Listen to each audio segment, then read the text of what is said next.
city shall continue to operate a municipal liquor store. Minnesota Statute 349A 602 requires the city to hold a hearing when the municipal liquor store has shown a net loss in any 2 of 3 consecutive years.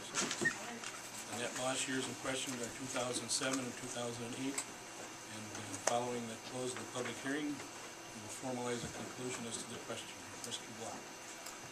Mr. Mayor, ask Diane Johnsgard to come forward as the liquor store manager. Larry, I apologize again. We'd just like to do a little introduction and then we'll take it from there. This is the hearing to consider the portion of our city operation called the municipal liquor store, which we fondly refer to as the Muni. Let's first look why we're here tonight, because everybody keeps asking me why are we doing this on this particular time. The statute is Minnesota 340A-602, and it mandates that we hold this hearing in a certain period of time when the liquor store, a municipal liquor store, has had a loss in at least 2 of the past 3 consecutive years. And then it specifies that that hearing must be held not more than 45 days prior to the end of the fiscal year following the 3-year period. The law also requires that the city review any losses annually in the context of 3-year periods. So it's not uncommon across the state of Minnesota that you'll find liquor stores that are holding hearings almost every year, if not every other year. So the issue this evening is really the following.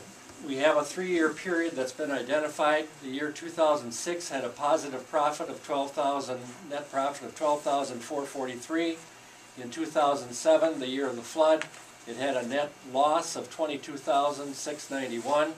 And in the year of 2008, during our building period in which we didn't have a liquor store for the most part, we lost $81,047 because we were operating just an off sale.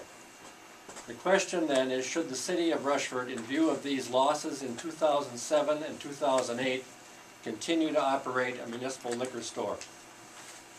Perhaps a brief history so that we're all kind of brought up, at least some recent history. From 1987, apparently there was a temporary closure by the city of the liquor store, and during that time there was a decision made by the council to revamp the operations and management of it.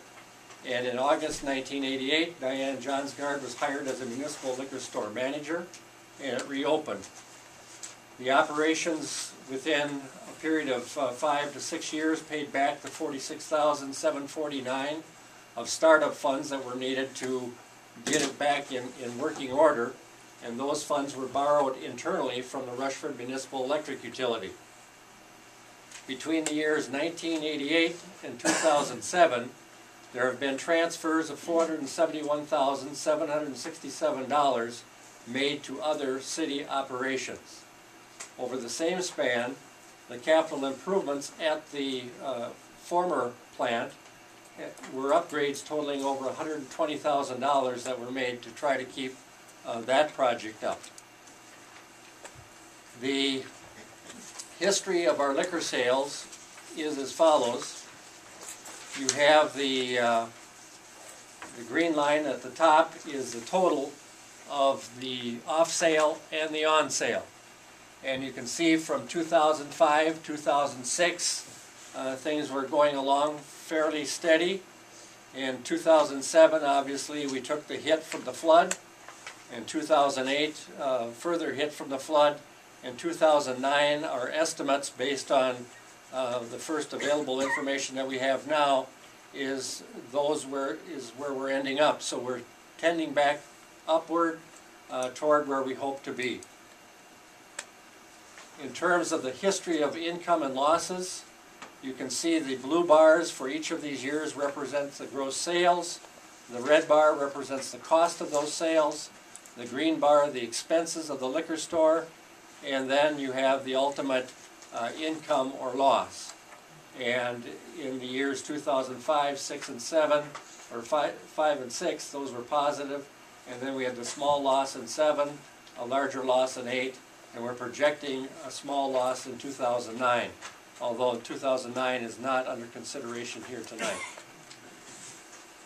A history of the dollars that have benefited all citizens, at least from 2002 on, and 2002 is split into two loans. There was one made a loan and then it was forgiven, so it ended up being a transfer.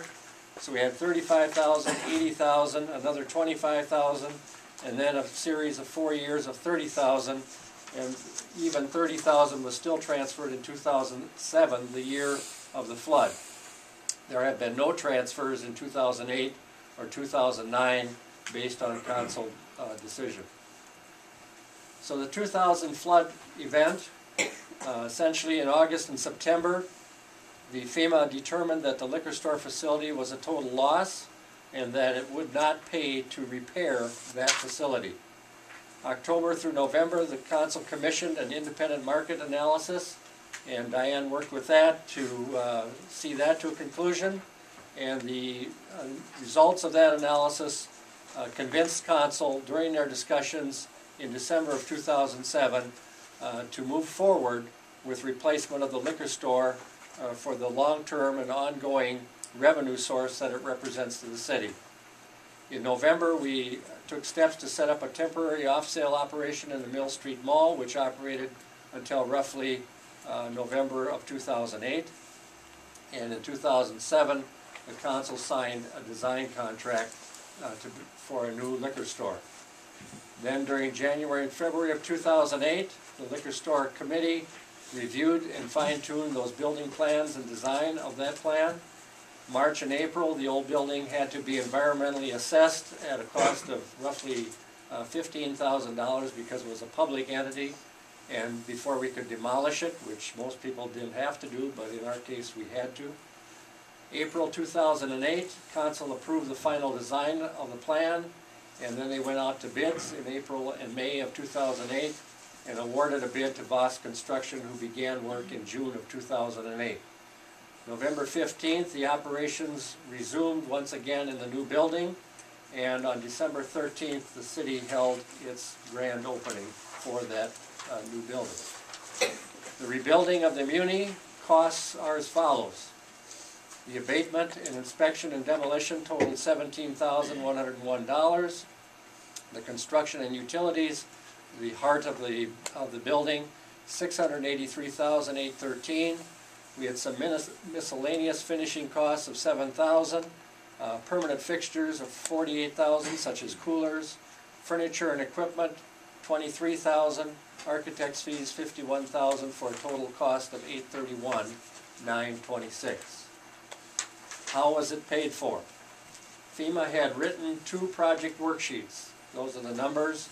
One was for demolition, $25,000, which we were under, and the other is for the building, $837,394, for a total assistance of $862,394. Total spent to date is $831,926.